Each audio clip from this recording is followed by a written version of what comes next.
Hello friends, हरे कृष्णा, राधे राधे। आज हम ये जानेंगे कि आजा एकादशी कब है, शुभ मुहूर्त क्या है, पारण कब करें, आजा एकादशी की कथा क्या है। हर मास में 2 एकादशी आती है, मतलब साल में 24 एकादशी आती है। एक कृष्ण पक्ष और एक शुक्ल पक्ष में। इस बार भाद्र पक्ष मास चल रहा है। भाद्रपद मास के कृष्ण पक्ष की आजा एकादशी 19 अगस्त को मनाई जाएगी। एकादशी का व्रत करने से अनेक लाभ होते हैं। ऐसा माना जाता है कि यह व्रत करने से सभी दुख, दर्द, कलह, कलेश, पापों का नाश होता है और मृत्यु के बाद भी मोक्ष के द्वार खुल जाते हैं। एकादशी का व्रत करने से भगवान विष्णु और माता लक्ष्मी का आशीर्वाद प्राप्त होता है। ऐसा भी कहते हैं कि एकादशी का व्रत करने से न केवल व्रत करने वाले को पुण्य मिलता है, बल्कि उनके पूर्वजों को भी मोक्ष की प्राप्ति होती है। आप एकादशी के दिन उपवास करना चाहिए। अगर आप उपवास नहीं रख पाते हैं तो पूजा अवश्य करें। इस दिन अन्न चावल का सेवन ना करें। द्वादशी को ही चावल का सेवन किया जाता है। इस दिन भगवान विष्णु की पूजा करनी चाहिए और अनेक मंत्रों का जाप करें और जितना हो सके इस दिन दान अवश्य करें, क्योंकि इस दिन दान करना शुभ माना जाता है। आगे बढ़ने से पहले अगर आप मेरी वीडियो देख रहे हो तो मेरा चैनल सब्सक्राइब नहीं किया है तो सब्सक्राइब करें, लाइक करें। आपका एक लाइक हमारी बहुत हिम्मत बढ़ाता है, क्योंकि एक वीडियो बनाने में बहुत मेहनत होती है और मैंने भक्तों के लिए संपूर्ण जानकारी के साथ ये वीडियो बनाई है ताकि आपको सभी त्योहारों की जानकारी मिल सके। तो चलिए आगे बढ़ते हैं। सबसे पहले एकादशी के दिन ब्रह्म मुहूर्त में उठकर स्नान कर ले और साफ सुथरे वस्त्र पहनकर सूर्यदेव को जल अर्पित करें। अपने मंदिर में आकर अच्छे से गंगा जल छिड़क कर साफ कर ले। मैंने आप जहाँ पर भी पूजा करें उस जगह को अच्छे से साफ कर ले। फिर हम उस जगह पर जाके भी आप पूजा कर सकते हैं। अगर आपके पास विष्णु लक्ष्मी जी की फोटो हो तो आप उनकी भी पूजा कर सकते हैं। लड्डू गोपाल जी हो या शालिग्राम हो, आप किसी की भी पूजा कर सकते हैं। सभी विष्णु जी का ही रूप है। जो भी प्रसाद लड्डू गोपाल जी को अर्पित करें उसमें तुलसा जी अवश्य डालें। गणेश जी के भोग में तुलसा जी ना डालें। उसके बाद आप अपनी यथाशक्ति के अनुसार मंदिर में दक्षिणा जरूर चढ़ाएं। ऐसा करने से पूजा में जाने अनजाने में हुई कोई भी गलती को गणेश लड्डू गोपाल जी माफ कर देते हैं। अब जानते हैं आजा एकादशी की कथा क्या है। भगवान श्री कृष्ण बोले, हे धर्मपुत्र, भाद्र मास के कृष्ण पक्ष की एकादशी का नाम आजा एकादशी है। इसका महत्व गौतम मुनि ही जानते हैं, जिन्होंने युगों का परिवर्तन कर दिया था। कथा इसकी ऐसी है। सूर्य वंश की 31वीं पीढ़ी पर राजा हरिश्चंद्र अयोध्या नगरी में राजा हुआ था। उसके द्वार पर एक श्यामपट लगा था, जिसमें मंडियों से लिखा हुआ यह लेख था कि इस द्वार पर मुख मांगा दान दिया जाता है। विश्वामित्र ने पढ़कर कहा, मंडियों का लेखा मिथ्या है। हरिश्चंद्र ने उत्तर दिया, परीक्षा कर लो। विश्वामित्र बोले, अपना राज्य मुझे दे दो। हरिश्चंद्र बोले, राज्य आपका है और क्या चाहिए। विश्वामित्र बोले, दक्षिणा भी तो लेनी है। राहु केतु तथा शनिचर को पीड़ा भोगनी सहज है। साढ़े साथी का कष्ट भी सुगम है। मेरी परीक्षा में पास होना बड़ा कठिन है।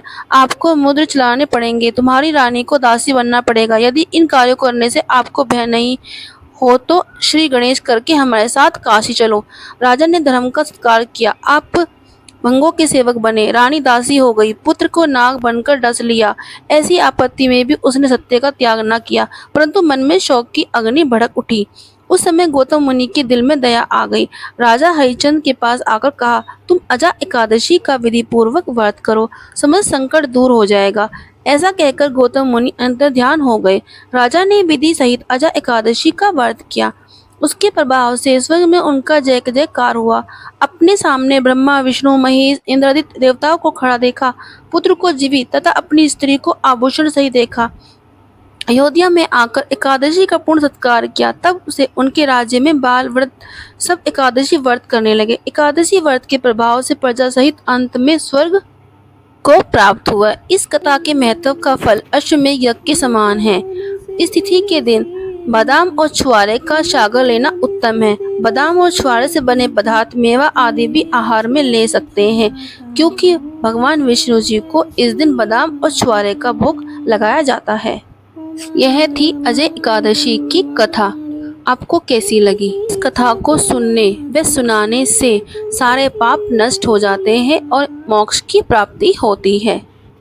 अजा एकादशी के दिन भूलकर भी तुलसी में जल ना डालें और ना ही तुलसी पत्र तोड़ना चाहिए। एक दिन पहले ही तुलसी पत्र तोड़कर रख लेना चाहिए। इस दिन तुलसी की परिक्रमा जरूर करें। 108 ना कर सके तो 7, 11, 21, 51 आप जरूर करें, जितनी आपकी क्षमता हो। अजा एकादशी के व्रत में क्या खाना चाहिए और क्या नहीं, चलिए जानते हैं। आप फल में केला, सेब, अमरूद, पपीता आदि खा सकते हैं। सूखे मेवे में बादाम, काजू, किशमिश, मखाने, अखरोट और खाने में साबूदाना की खिचड़ी, साबूदाने का वड़ा, खीर, दूध, दही, पनीर और उनसे बनी हुई व्यंजन, नारियल का पानी, नींबू का पानी, सिंगाड़े का आटा, कुट्टू का आटा, अरबी की सब्जी, कच्चे केले की सब्जी, आलू का हलवा, सेंधा नमक, हरी मिर्च, पूरी पकौड़ी, ये सब आप ले सकते हैं। और मांसाहारी भोजन, शराब आदि का सेवन ना करें, किसी की बुराई ना करें और प्रभु भजन में लीन रहें।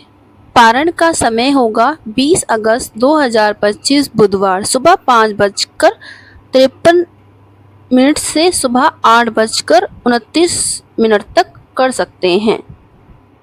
कथा सुनते वक्त आप 1 लोटा जल का तिल और फूल लेकर जरूर बैठें।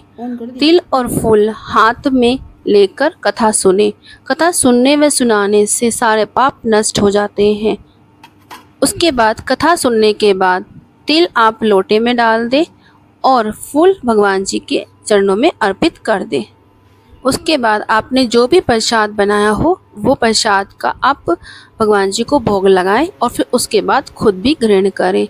अगर आपको मेरी वीडियो अच्छी लगी हो तो लाइक सब्सक्राइब ज़रूर करें। हाँ, मेरी वीडियो थोड़ी लेट हो गई है तो आप मेरी वीडियो को प्यार दें। Thank you. Radhe Radhe. Hare Krishna.